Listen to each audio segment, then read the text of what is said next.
मेरे अति प्रियो, आप सबको जय मसीह की। आज सुबह प्रभु का प्रभावशाली वचन मेरे साथ प्रेरितों के काम की पुस्तक निकालिए, उसका 16 अध्याय 25 और 26 वचन। आधी रात के लगभग पौलुस और सिलास प्रार्थना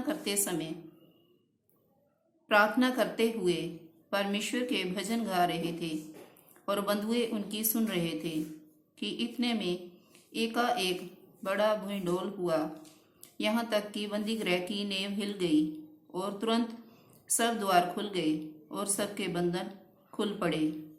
आमीन। परमेश्वर के इस वचन में लिखा है कि पौलुस और सिलास आधी रात के समय प्रार्थना करते हुए परमेश्वर के भजन गा रहे थे।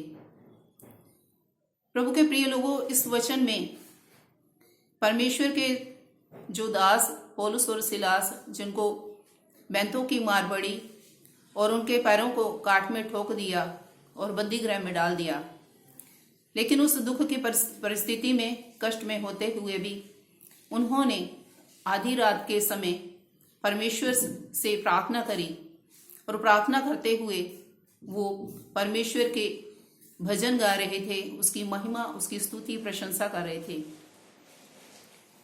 उन्होंने अपने दुखों की ओर, अपने कष्टों की ओर और उन बैंतों की मार की ओर ध्यान नहीं किया। क्या आप भी किसी कष्ट में हैं, जहां दुख भोग रहे हैं किसी बीमारी का? क्या आपके जीवन में कोई बंधन है जो नहीं टूट रहा? क्या आप उस बंधन में होते हुए, उस दुख में, परेशानी में आप क्या क्या कर रहे हैं? आप सोच रहे होंगे कि मुझे इस बंधन से कौन छुड़ाएगा, ये बंधन मेरा कब टूटेगा। हो सकता है वो आपका शादी का बंधन हो, आपके रिश्ते नहीं हो रहे हो, या बीमारी का बंधन हो, जहां आपको नौकरी ना मिलने का बंधन हो, जहां बाहर जाने के आपके बंधन हो। किसी भी प्रकार का आपके जीवन में कोई बंधन है, कोई भी रुकावट है, तो आप उस परिस्थिति में, उस दुख की परिस्थिति में आप क्या कर रहे हैं? क्या आप परमेश्वर की उपस्थिति में जाकर प्रार्थना कर रहे हैं?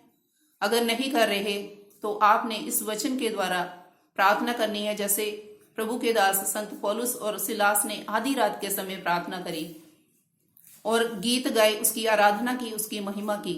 मेरे प्रियो, जब उन्होंने ऐसा किया तो एक बड़ा भूइंढोल उस जगह पर हुआ कि सब लोगों के बंधन जो थे उस जगह पर खुल पड़े।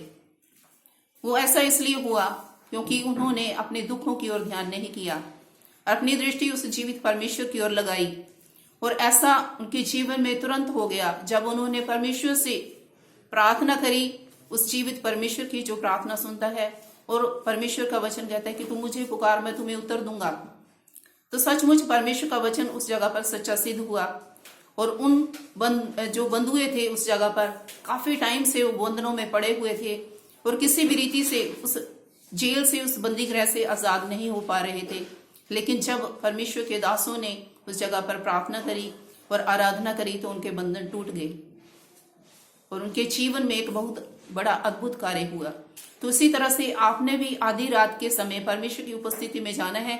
अगर आप अपने जीवन में अद्भुत कार्य को देखना चाहते हैं, बंधनों को टूटते हुए देखना चाहते हैं, तो आप भी प्रभु की उपस्थिति में जाएं, उससे प्रार्थना करें और आराधना करें, तो आपके जीवन में भी प्रभु एक बहुत ही बड़ा अद्भुत कार्य करेगा। आपके टूटे रिश्ते जो हैं वो जुड़ जाएंगे, आपकी सारी रुकावटें दूर हो जाएंगी, आपके रिश्ते नहीं हो रहे वो होने शुरू हो जाएंगे। आपके लिए एक अच्छा जीवन साथी प्रभु आपके जीवन में देगा, आपके बाहर जाने के बंधन टूट जाएंगे। आपके जो बच्चे नशा नहीं छोड़ रहे उनके बंधन टूट जाएंगे, वो नशे से आजाद होने पाएंगे। इसलिए प्रभु की उपस्थिति में जाएं, परमेश्वर पर पूर्ण भरोसा करते हुए और परमेश्वर के अद्भुत कार्य को अपने जीवन में देखें। इस वचन से प्रभु आप सबको आशीष और बरकत प्रदान करे। प्रियो, अगर आपका कोई भी प्रेयर रिक्वेस्ट है तो आप कमेंट बॉक्स में लिख कर डाल सकते हैं, मैसेज कर सकते हैं। और इसके अलावा आप कोई भी ऐसा मैसेज ना करें। प्रभु आप सबको आशीष दे।